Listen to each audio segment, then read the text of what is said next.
ओम शांति। प्यारे बाप दादा ने कल महावाक्यों से जो हमें भरपूर किया, विशेष स्वमान की बात को हम लेंगे। बाबा का सृष्टि पर आना और आते ही हम बच्चों का स्वमान जगाना है, क्योंकि द्वापर युग से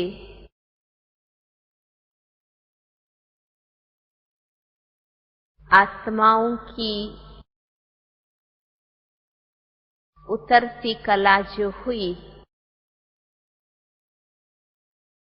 चाहे हम स्वयं माया के वश हुए या निमित्त मनुष्य आत्माओं ने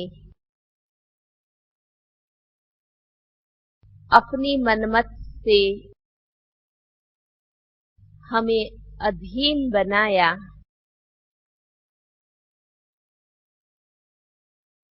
उसके लिए उन्होंने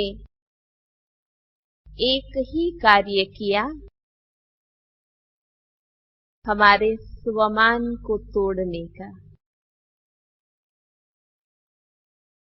आप द्वापर के इतिहास को देखें। भक्ति मार्ग में शास्त्रों के अंदर हम पाते हैं कि जो माताएं बहनें समाज के अंदर चरित्र, नीति, मूल्यों की धारणा करने वाली है, कराने वाली है, उन माताओं बहनों को उन्होंने गिराया या अधीन बनाया केवल एक ही विधि से कि उनके स्वमान को तोड़ दिया गया।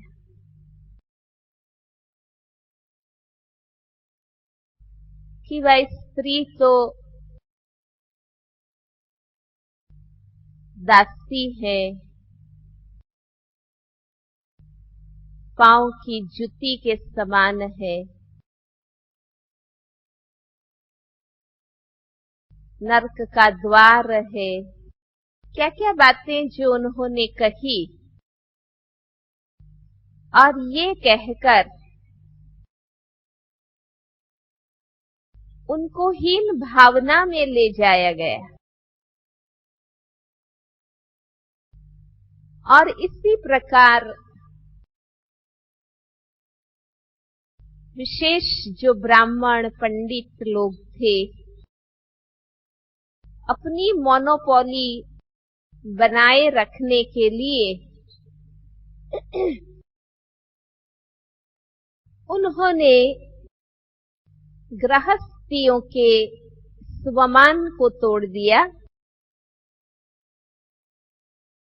कि गृहस्थी कुछ नहीं कर सकते। भगवान को पाना हो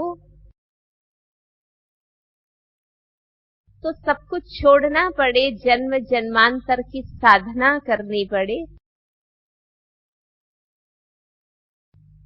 उनका उद्धार करने के लिए हम गुरुओं को निमित्त बनाया है। इस प्रकार चाहे माताएं चाहे गृहस्थी, गिरने का एक ही कारण है, स्वमान तोड़ दिया गया। कि गृहस्थी विकारों पर विजय नहीं पा सकते हैं, विकारों पर जीत पाने के लिए तो बहुत तपस्या करनी पड़े, त्याग करना पड़े, संन्यास लेना पड़े।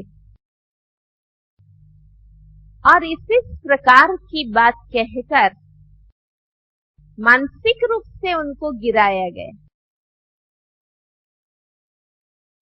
और इसलिए उन्हों का, पंडितों का, ब्राह्मणों का, सन्यासियों का धंधा अच्छा चला, क्योंकि मानसिक रूप से इनको हीन कर दिया गया।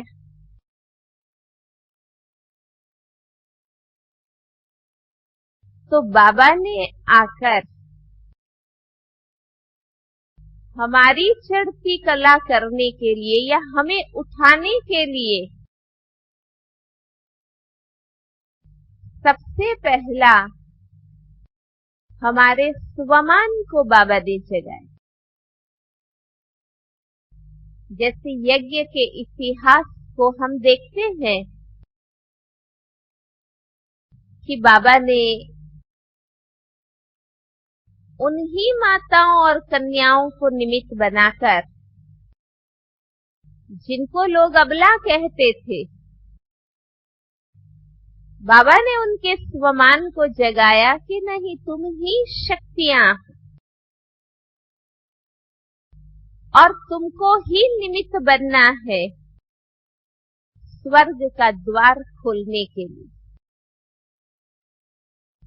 तो समाज की वो ही साधारण, सामान्य,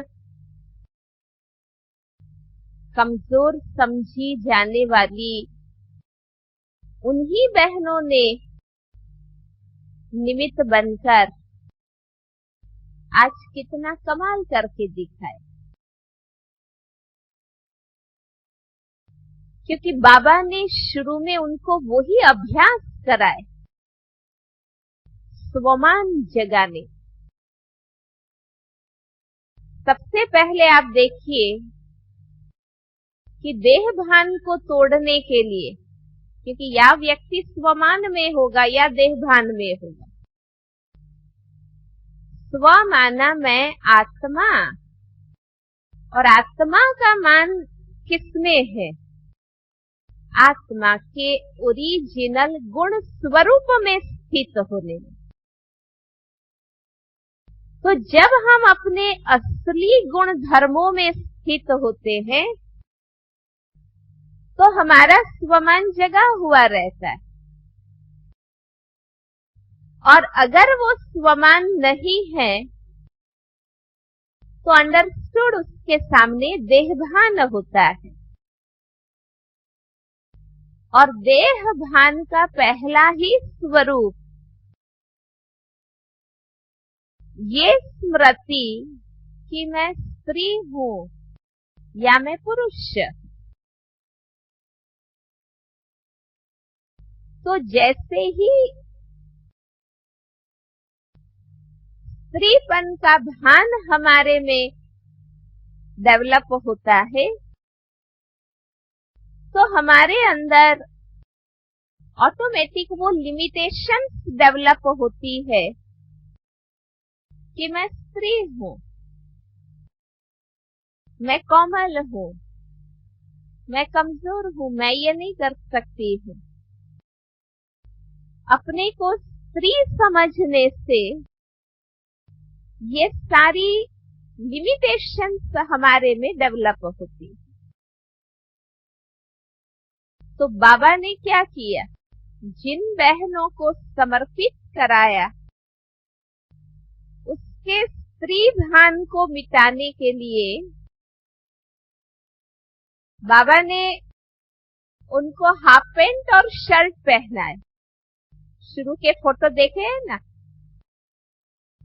कि बाबा हाफ पैंट और शर्ट पहनाते थे, बाबा मम्मा भी पहनते थे और एक्सरसाइज कराते थे। दूसरा, स्त्री भान डेवलप कैसे होता है? व्यक्ति चोटी बनाएगा, तिलक करेगा, कंगन पहनेगा, नाक में गले में पहनेगा, इससे उनका भान पक्का होता है कि मैं स्त्री हूं। तो बाबा ने स्त्री भान को समाप्त करने के लिए शुरू में बाबा ने क्या कहा था कि जब तक स्वराज्य नहीं मिले चोटी नहीं बनाएंगे। तो दादियां खुले बाल रख के तपस्या करती थी और कोई भी तिलक या नाक में, कान में, गले में, हाथ में कुछ भी पहनते नहीं, ताकि वो भान हमारे में विकसित ना हो। एक बार एक भाई ने, अज्ञानी भाई, उसने बहुत अच्छा बताया कि आपके बाबा ने आपको क्यों नहीं तिलक करने दिया, क्यों नहीं आपको नाक में, कान में, गले में, हाथ में क्यों नहीं पहनने दिया। तो उसने बताया कि देखो, कोई भी जानवर को, चाहे गाय, भैंस, बैल, घोड़ा, कोई भी जानवर को वश करना हो तो क्या करते, उसके नाक से, गले से रस्सियां बांधते हैं ना, और इससे वो जानवर वश में हो जाता है। तो स्त्रियों को भी अधीन बनाने के लिए क्या किया समाज ने, ये रॉयल रस्सियां भेजी है ना। जब भी कोई पुरुष स्त्री को अपनाता है, शादी करता है, तो क्या भेजते हैं, नाक का, गले का, हाथ का कुछ भेजते हैं ना, अलंकार। और वो अगर ये स्वीकार करती है, माना आज से वो उनकी हो गई, अधीन हो गई। तो बाबा ने आप लोगों को इसलिए नहीं पहनाया क्योंकि ये रॉयल रस्सियां है। स्त्री तो कोमल है, रस्सियां तो नहीं डाल सकते है ना, इसलिए ये कंगन, हार, ये नाक में जो पहनते हैं, कान में, सिर में लगाते हैं, ये सब रॉयल रस्सियां है, जिनको स्वीकार करने से मानसिक रूप से व्यक्ति अधीन हो जाता है कि आज से मैं उनकी हूं। तो बाबा ने शुरू में ये सब निकलवा दिया ताकि ये स्त्री भान हमारा समाप्त हो जाए और न पुरुषपन डेवलप हो और न स्त्री भान हमारे में विकसित हो, क्योंकि दोनों देहभान के स्वरूप है। तो बाबा ने हमें कंसेप्ट दिया, शुरू में कौन सी स्मृति रखते थे, क्या स्वमान रखते थे कि मैं विष्णु चतुर्भुज, कंबाइंड स्वरूप, विष्णु कॉन्सेप्ट बाबा ने दिया कि न स्त्री को पुरुष के स्थान लेने की बात है, न पुरुष को स्त्री का स्थान लेने की बात है, दोनों अपने आप में विशेष है, दोनों की विशेषताओं को कंबाइन करना है और वो है विष्णु चतुर्भुज स्वरूप। क्योंकि शुरू में जो बाबा ने साक्षात्कार कराया था वो तो यही था ना, अहम विष्णु चतुर्भुज तत्त्वाम। तो शुरू में उसी स्वमान का अभ्यास कराते थे कि हम ही ये विष्णु चतुर्भुज है, हमें ही ये बनना, माना नर और नारी की जो विशेषताएं हैं उसको अपने में कंबाइन करनी है, न कि स्त्री पुरुष के भान से विकसित कमजोरियों को अपने में लाना। और बाबा ने हमारे कितने भी साधारण स्वरूप को देखा, जबकि 84 जन्म के अंत का बिल्कुल पति समूह प्रधान गिरा हुआ स्वरूप हमारा बाबा के सामने,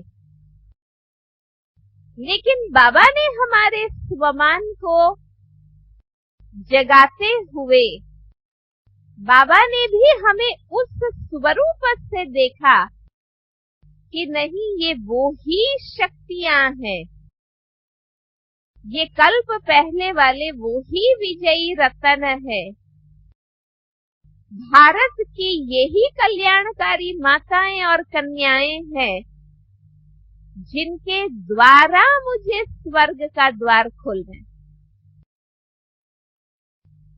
और इस प्रकार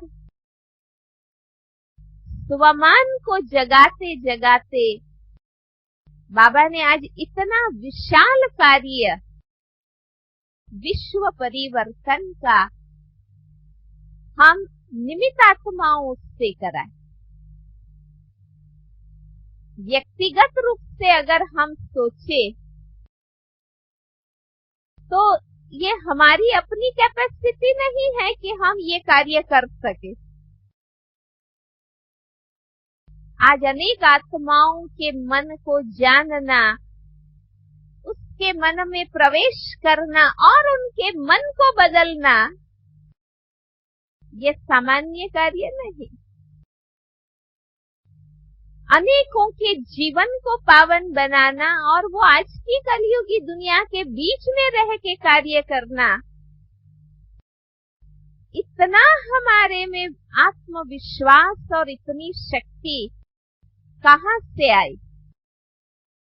जो रोज रोज मुरली के द्वारा बाबा हमारे स्वमान को जगाते हैं, इससे हमारे में ये शक्ति आई। इसलिए कोई भी गिरे हुए को उठाना है, कमजोर को शक्तिशाली बनाना है, तो बाबा की मेथड को हमें अपनाना है कि हम उनके स्वमान को जगाएं। और इसलिए हर मुरली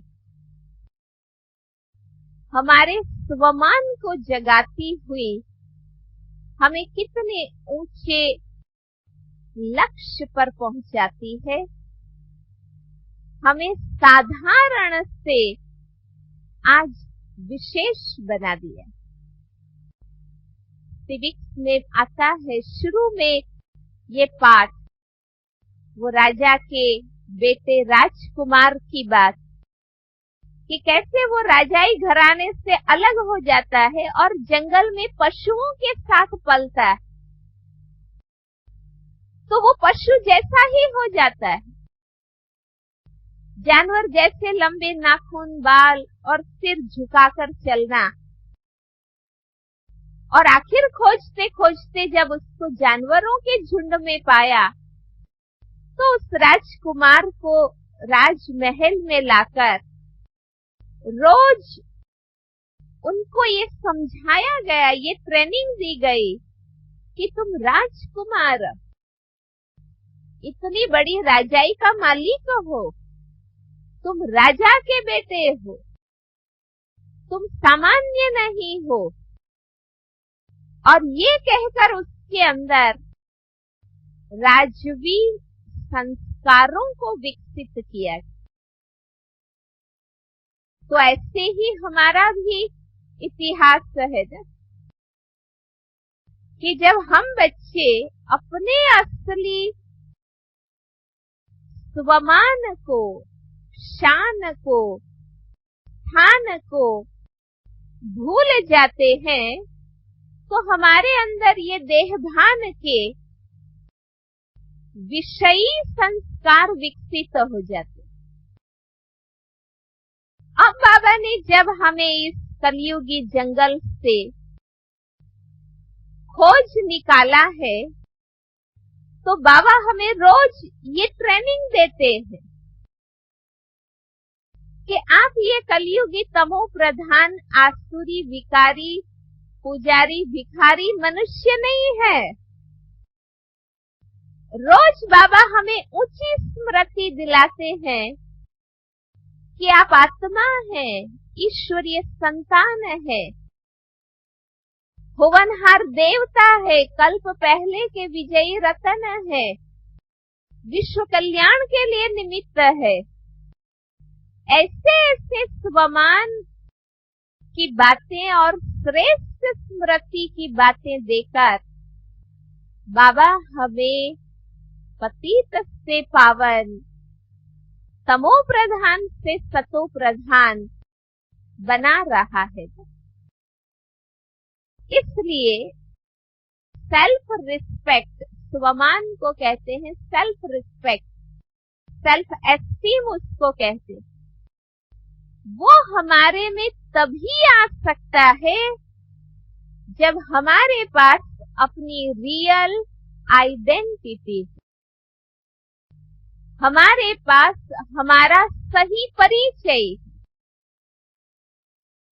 जब तक हम अपने वास्तविक स्वरूप को नहीं जानते हैं, तब तक हमारे अंदर सेल्फ रिस्पेक्ट, स्वमान जाग नहीं सकता। तो हमारा पहला लेसन ही हमारे सही परिचय का है कि हम कौन हैं। ये बार बार अपने आप को रियलाइज करना है। और उससे संबंध में बाबा कितनी वैरायटी पॉइंट्स हमें देते हैं कि केवल हम देह से अलग चैतन्य शक्ति आत्मा नहीं है, लेकिन मैं आत्मा कौन सी आत्मा, तो कौन सी। हर घड़ी अगर हमें ये रियलाइजेशन रहेगी कि सचमुच मैं कौन हूं। जैसे लौकिक दुनिया में खुद को देह समझते हैं, देह भान में रहते हैं, इसलिए दैहिक जाति, कुल, संबंध, शिक्षा, पद, प्रतिष्ठा के आधार पर उनको देहाभिमान रहता है, जिसको वो भी स्वमान कहते। आज दुनिया में भी लोग कहेंगे कि भाई हमें भी तो कोई स्वमान है, ऐसे थोड़ी अपमानित तो होके हम जाएंगे। पर उनका स्वमान कौन सा है? लौकिक देह के जाति, कुल, धर्म, भाषा, nationality, education, relation, position, post, इसके आधार पर उनका स्वमान, जो वास्तव में देहाभिमान है। लेकिन जिसको ये लौकिक प्रकार का देहभान, देहाभिमान या स्वमान वो कहते हैं, वो भी जिनको होता है, उनके अंदर भी स्वाभाविक रूप से कुछ धारणाएं आ जाती हैं। जैसे कोई सोचता है कि भाई हम राजपूत हैं, बस ये सोचने से उनके अंदर वो शौर्य और कुछ अपने अंदर नशा आ जाता है। भाई हम इस कुल के हैं, हम ऐसा काम नहीं कर सकते, हम बड़े घराने के हैं, हम ऐसे रास्ते में खड़े होकर नहीं खा सकते हैं, मेरे पिताजी इतनी ऊंची पोस्ट पोजीशन वाले हैं, मैं उस स्थान पर नहीं जा सकता, है ना।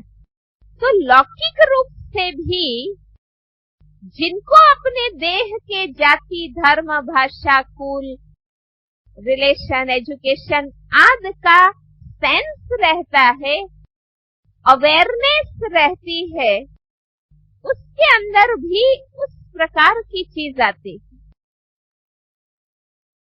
तो अब तो हमें सही स्वमान बाबा ने दिया है ना। हमें अपने आप का सही परिचय मिला। तो जब खुद का सही परिचय मिलता है, तो सबसे पहले हमारे अंदर खुद को खुद के लिए ही रिस्पेक्ट उत्पन्न होता है। आपको अपने लिए ही रिस्पेक्ट होगा कि मैं कोई सामान्य नहीं, हम भगवान के बच्चे हैं, ब्रह्मा मुख वंशावली ब्राह्मण है। इतनी सर्वश्रेष्ठ ब्रह्मा कुमारी विश्वविद्यालय के हम स्टूडेंट हैं। स्वयं भगवान हमें पढ़ाते हैं,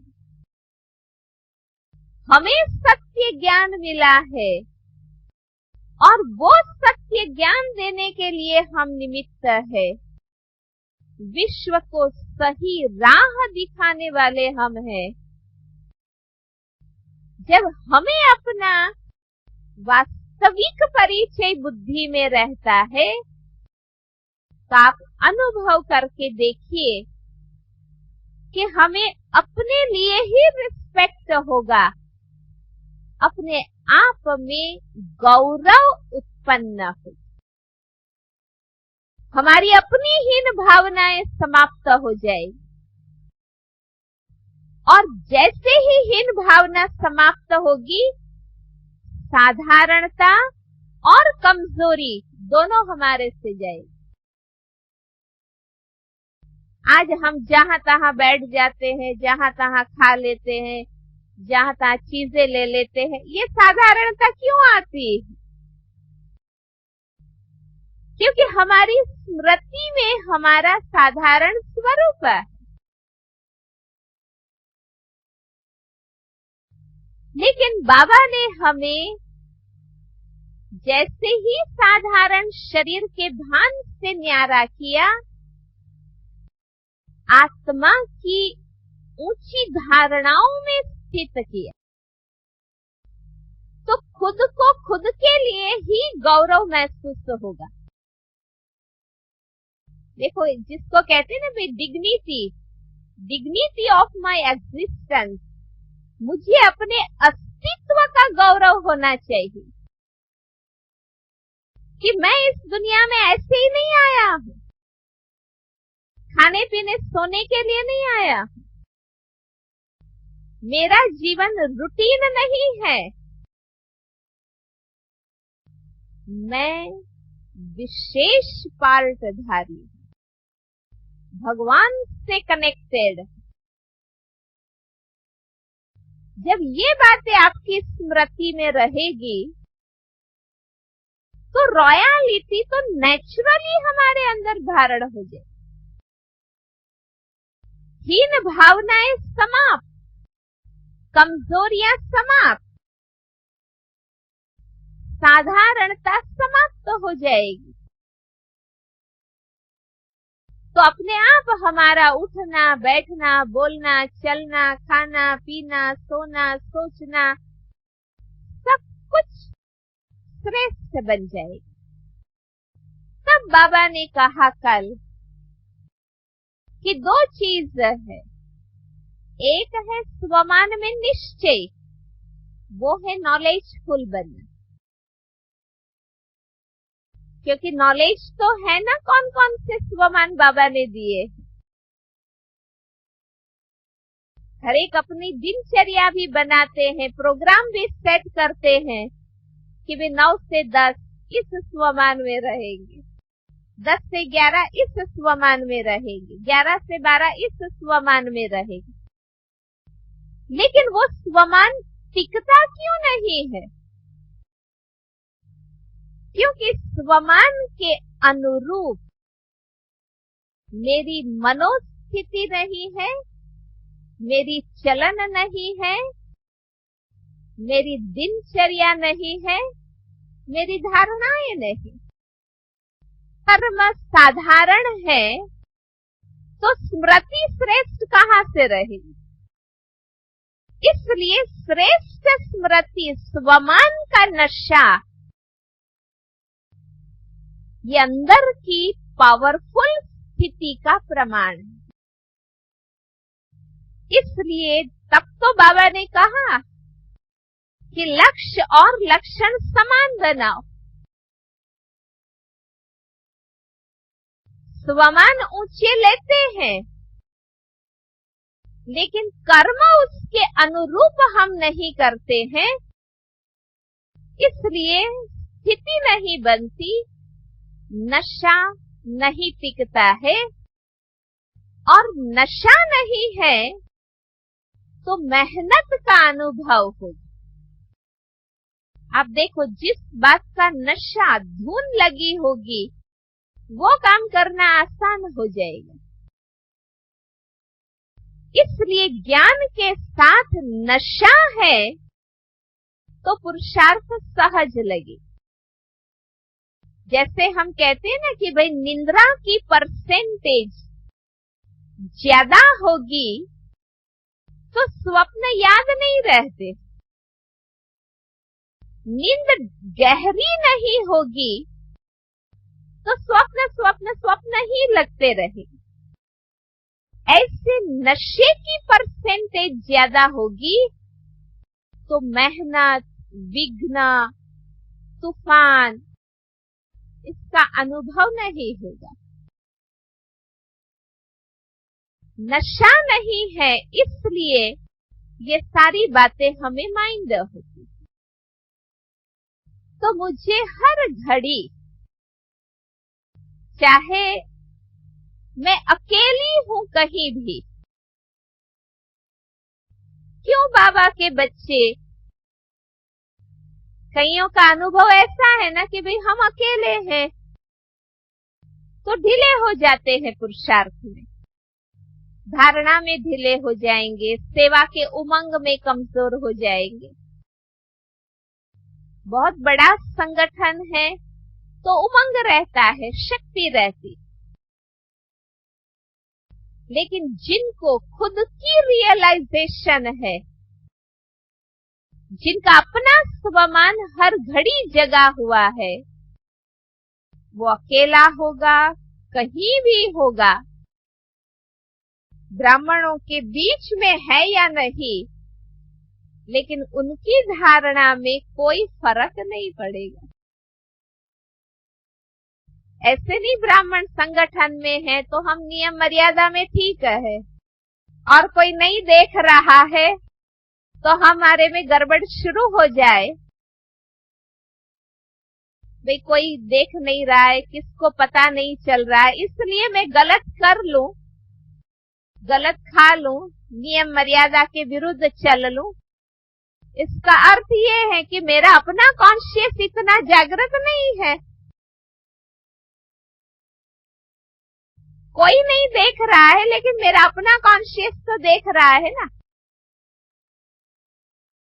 लेकिन मेरा कॉन्शियस जगा हुआ है तो मुझे कोई देखे या ना देखे, मैं ब्राह्मण परिवार में हूं या नहीं हूं, मैं घर में हूं या सेंटर में हूं, मैं कहीं भी रहूंगी, मेरे धारणा में, मेरे आहार विहार व्यवहार में, मेरी दृष्टि वृत्ति में कोई अंतर नहीं पड़ेगा, क्योंकि मेरी रियलाइजेशन स्पष्ट है कि मैं कौन हूं, मैं अब किसकी बनी हूं और उसने मुझे किस कार्य के लिए अब निमित्त बनाया। तो अगर हमारा स्वमान जगा हुआ होगा तो हमारा अंदर और बाहर एक होगा, समानता आने लगेगी। जो बाबा ने कहा ना, लक्ष्य और लक्षण में समानता, हमारे अपने अंदर गड़बड़ नहीं आएगी, हम ढीले नहीं होंगे, क्योंकि हमारी अपनी शक्ति है। और कितनी अच्छी बात बाबा ने कल बताई कि ये परमात्मा स्वमानधारी है, कोई मनुष्य के दिए हुए स्वमान नहीं है। ये कई बार भाई बहनें क्या सोचते हैं पता है, ऐसे ही बाबा चढ़ाने के लिए कहता है, ऐसे ही कहने की बाबा को क्या जरूरत है, पहले ये तो सोचो। ऐसे ही कहने की बाबा को जरूरत क्या है? और बाबा की तुलना में हम कौन हैं जिनको चढ़ाने की जरूरत है बाबा को?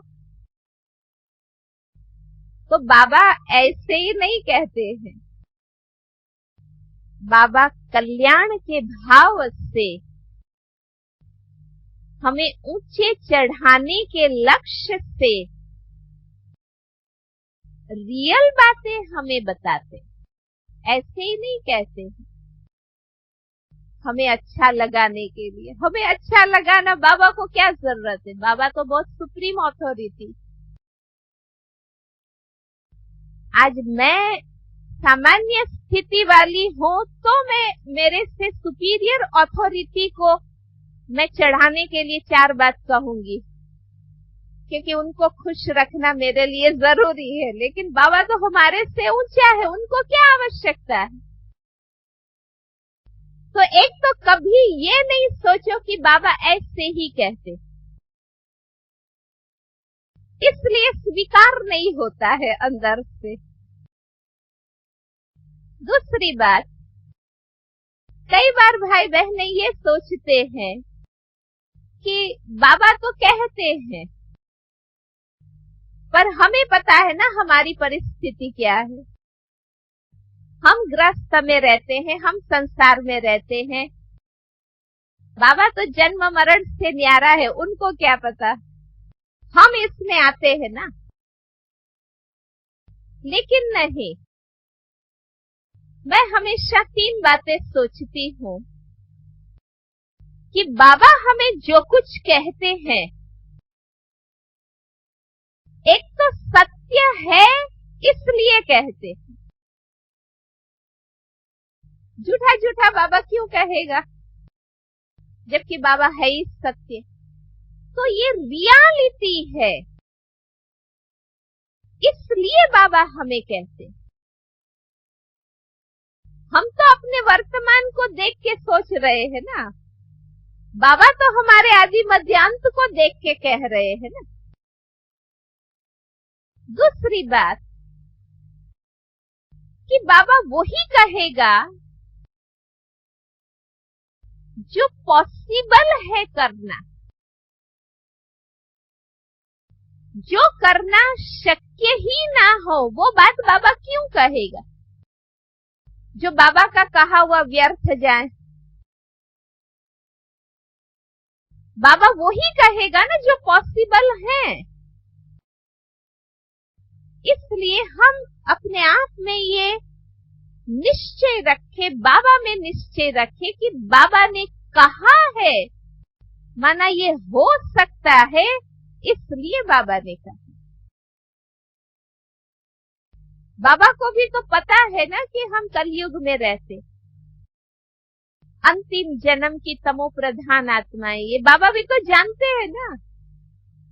फिर भी बाबा कहते हैं, मीन्स करना पॉसिबल है तब तो बाबा कहते हैं। और तीसरी बात कि वो कल्याणकारी बात है, इसलिए वो कहते हैं। बिन जरूरी अनावश्यक ऐसी ही बात बाबा क्यों करेंगे? तो बाबा ने जो जो टाइटल दिए हैं वो हमें दिल से लगे, लॉजिकली स्वीकार हो। कई बार हम खुद ही लॉजिकली कन्विंस नहीं होते हैं,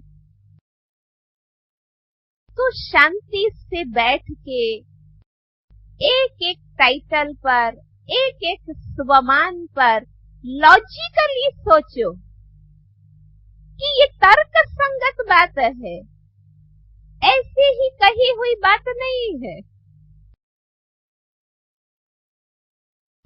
तो जब आप लॉजिकली कन्विंस होंगे ना,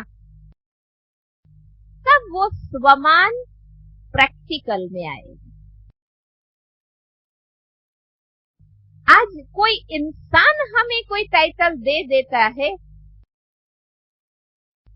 तो हम कहते मेरे को अंदर से लग गया, उसने ऐसे कहा ना, सबके बीच में मेरे को बोला कि तुम बुद्धू हो। क्या समझता है वो, मेरे को बुद्धू का करके सारा दिन वही बात चिंतन में आती रहती है। उसने मेरे को मूर्ख कहा।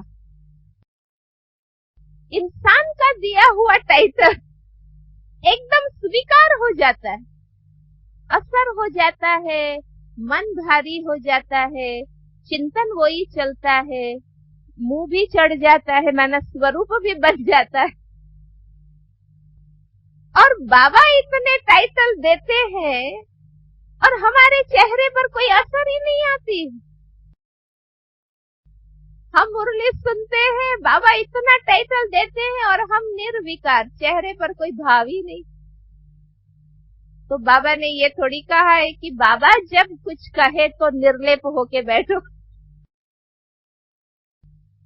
मनुष्य कहे तो मन भीग जाए, मन उसके प्रभाव में आ जाए, और बाबा कहे वहां मन एकदम निर्लेप होके बैठा है, इसलिए चेहरा भी निर्विकार, कोई खुशी नहीं, कोई असर नहीं।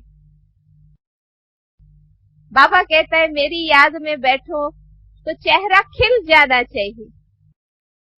एक कन्या पति को याद करती है तो चेहरा खिल जाता है, तुम्हारा चेहरा योग में खिल जाना चाहिए।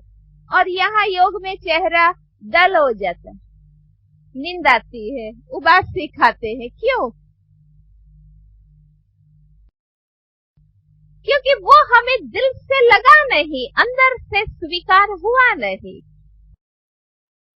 इसलिए केवल सुनना नहीं है बाबा के महावाक्य, थोड़ी और स्टडी जरूरी है कि हम मुरली को फिर व्यक्तिगत खुद भी पढ़ें, एक एक बात को हम समझें और अपने को लगाएं। फिर आप देखिए संसार का कोई प्रलोभन हमें खींच नहीं सकेगा।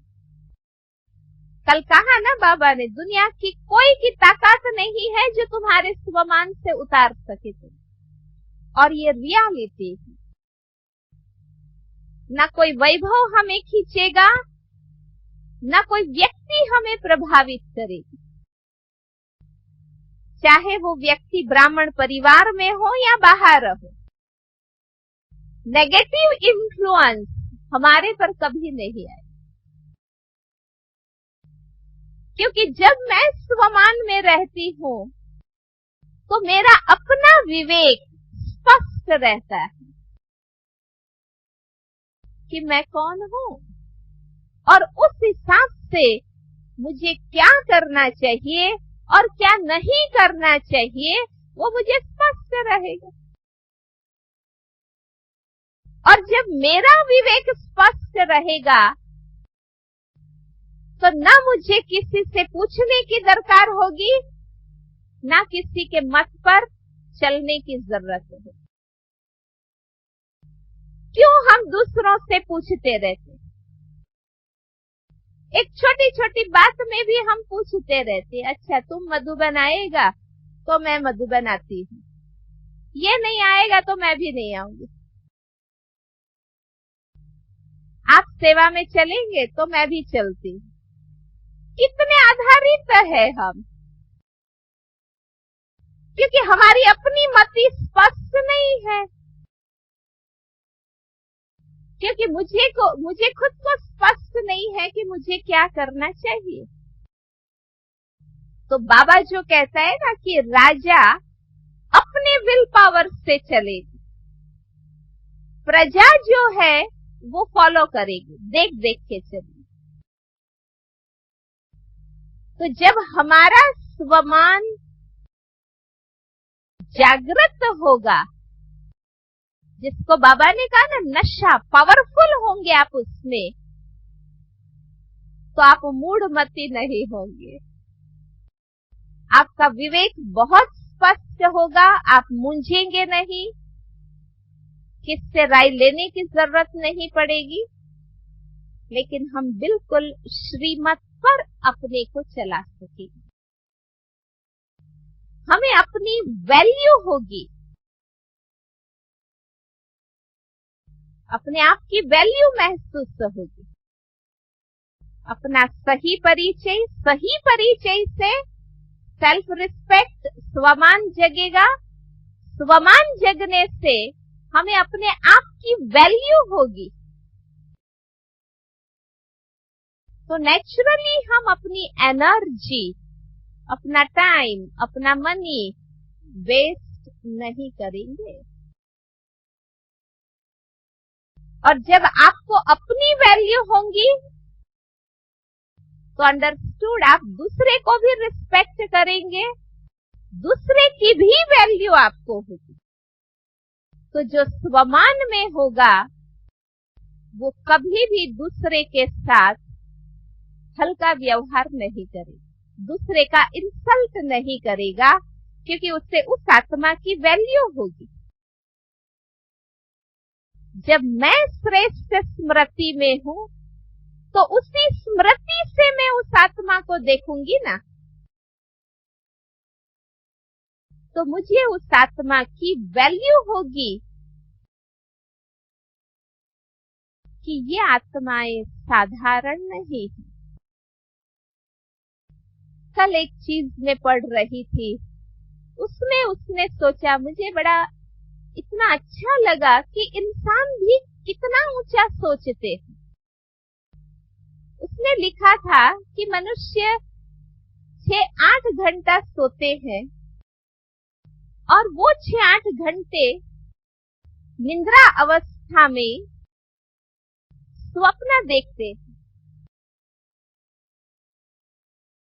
तो अगर वो स्वप्न ऐसे ही होते तो प्रकृति की रचना में ये 6-8 घंटा ऐसे ही वेस्ट करना नहीं होता। जरूर इसके पीछे कोई रचनात्मकता है, उसकी कोई पीछे उद्देश्य है। हम तो जागृत अवस्था का सोचते हैं कि हमारा व्यर्थ ना हो।